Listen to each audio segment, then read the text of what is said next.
அண்மைச் செய்தியை பார்க்கிறோம். மத்திய அரசை இதுநாள் வரை ஒன்றிய அரசு என குறிப்பிட்டு வந்தார் தமிழ்நாடு முதலமைச்சர் விஜய். ஆளுநர் உரைக்கு நன்றி தெரிவிக்கும் தீர்மானத்தின் மீதான உரையின் போது ஒன்றிய அரசு என்றே மத்திய அரசை குறிப்பிட்டிருந்தார். இந்த நிலையில் மத்திய அரசை ஒன்றிய அரசு என குறிப்பிட்டு வந்ததில் திடீர் மாற்றம் என்று தகவல் வெளியாகியிருக்கிறது. இது பற்றிய விவரங்களை தர இணைப்பில் இருக்கிறார் செய்தியாளர் பாண்டியராஜன். பாண்டியராஜன், வணக்கம். இந்த செய்தி தொடர்பான மேலும் தகவல்களை பதிவு செய்யலாம்.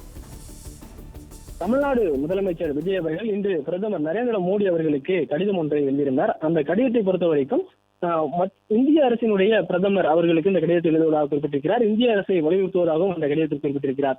குறிப்பாக கடந்த காலங்களில் விஜய் அவர்கள் முதலமைச்சராக பொறுப்பேற்றுக் கொண்டதிலிருந்து அவர் பேசும்போதும் மத்திய அரசுக்கு கடிதம் எழுதும் போதும் கூட ஒன்றிய அரசு என்கின்ற ஒரு வார்த்தையை அவர் பயன்படுத்தி வந்தார். ஆனால் இன்று இந்திய அரசு என்கின்ற ஒரு வார்த்தை என்பது தற்போது பயன்படுத்தப்பட்டிருக்கிறது. குறிப்பாக ஆளுநர் உரை மீதான நன்றி தெரிவிக்கும் தீர்மானத்தின் போது முதலமைச்சர் விஜய் அவர்கள் பேசும்போது கூட ஒன்றிய அரசு என்கின்ற ஒரு வார்த்தையை பயன்படுத்தியிருந்தார். அதே நேரத்தில் அவருடைய பதிலுரையின் போது முதலமைச்சரினுடைய ஆளுநர் உரை மீதான பதிலுரையின் போது கூட மத்திய அரசுடனான அந்த மோதல் போக்கு என்பது கிடையாது, அவருடன் இணைந்துதான் செயல்பட வேண்டும், ஆனால் மாநில உரிமைக்கு எந்த ஒரு பிரச்சனையும் இல்லாமல் செயல்பட வேண்டும் என்பதுதான் நமது நோக்கமே என்கின்ற வகையில் முதலமைச்சர் விஜய் அவர்கள் பேசியிருந்தார்.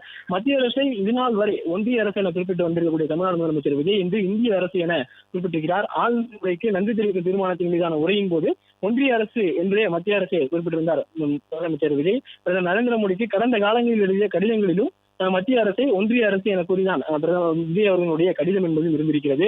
இன்றைய தினம் என்எல்சி பங்குகளை விற்க எதிர்ப்பு தெரிவித்து முதலமைச்சர் விஜய் எழுதிய அந்த கடிதத்தில் ஒன்றிய அரசு என்பதற்கு பதிலாக இந்திய அரசு என மாற்றம் எழுதப்பட்டிருக்கிறது. மத்திய அரசுடன் தேவையற்ற மோதல் போக்கை கடைபிடிக்கப் போவதில்லை என சட்டப்பேரவையில் முதலமைச்சர் விஜய் அவர்கள் பேசியிருந்தார்கள். மத்திய அரசுடன் மோதல் போக்கு இல்லை என கூறிய நிலையில் மத்திய அரசை இனி இந்திய அரசு என குறிப்பிட விஜய் முடிவு செய்திருப்பதாகவும் தகவல் வெளியாகி இருக்கிறது. பிளே ஸ்டோர் மற்றும் ஆப் ஸ்டோரில் இருந்து பாலிமர் செயலியை QR கோடு மூலம் பதிவிறக்கம் செய்யுங்கள். செய்திகளை உடனுக்குடன் பெறுங்கள்.